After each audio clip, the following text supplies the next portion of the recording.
આજે કંઈક નવી વસ્તુ લઈને આપણે ભેગા થયા છીએ. તમને એમ લાગશે કે આ ભરતભાઈ શું લાવ્યા છે. આ બધી વસ્તુ ધ્યાનથી તમે જુઓ તો તમને એમ લાગે કે આ કોઈ કંદમૂળ લાવ્યા છે કે શું છે.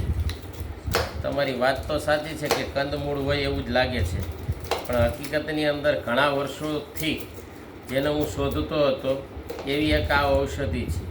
જોકે એ ઔષધિ પ્રત્યેકના ઘરની અંદર હોય ને ઔષધિ તરીકે જ પૂજાય છે, દરેકના ઘરની અંદર ઔષધિ તરીકે જ વપરાય છે.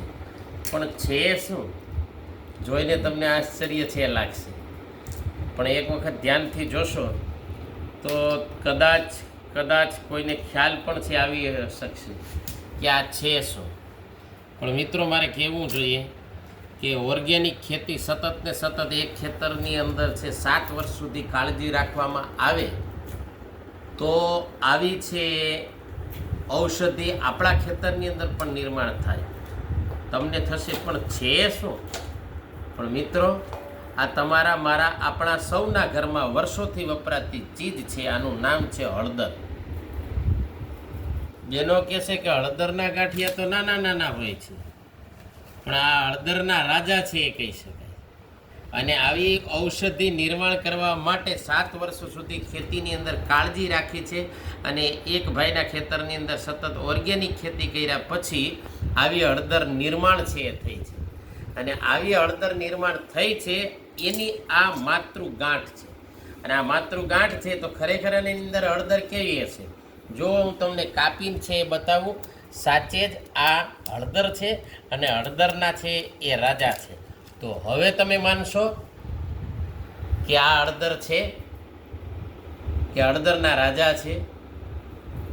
એટલે આ એક મિત્રની પાસે ઘણા સમય પછીથી એ મંગાવેલી હળદર છે. આ હળદરની માતૃગાંઠ છે. અહીંથી હળદર છે એ આવ્યા સ્વરૂપની અંદર છે, જુદી જુદી જગ્યાએ છે મુકાય આમ આંગળાના સ્વરૂપની અંદર. આ એની માતૃગાંઠ છે. ઘણા સમય પછી એક મિત્રએ છે 5 કિલો મારા માટે મંગાવી દીધી છે. અહીં એનું કામ છે એ ચાલી રહેલું છે. મિત્રો, તમે જોઈ શકો છો કે આને છાલ છે ઉતારવાનું કામ છે એ ચાલે છે. આ છાલ ઉતારી અને આને પણ છે કુંડાની અંદર કે બીજા પેલાની અંદર ખાતર તરીકે નાખવામાં આવશે.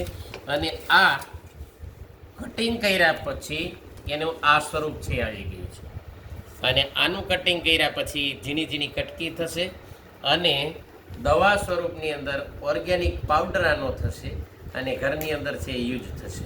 તો આજે આપણે ઓર્ગેનિકની અંદર હળદર તો તમે બધાય જોઈ હશે, પણ આવી હળદરને જોઈ હશે નહીં.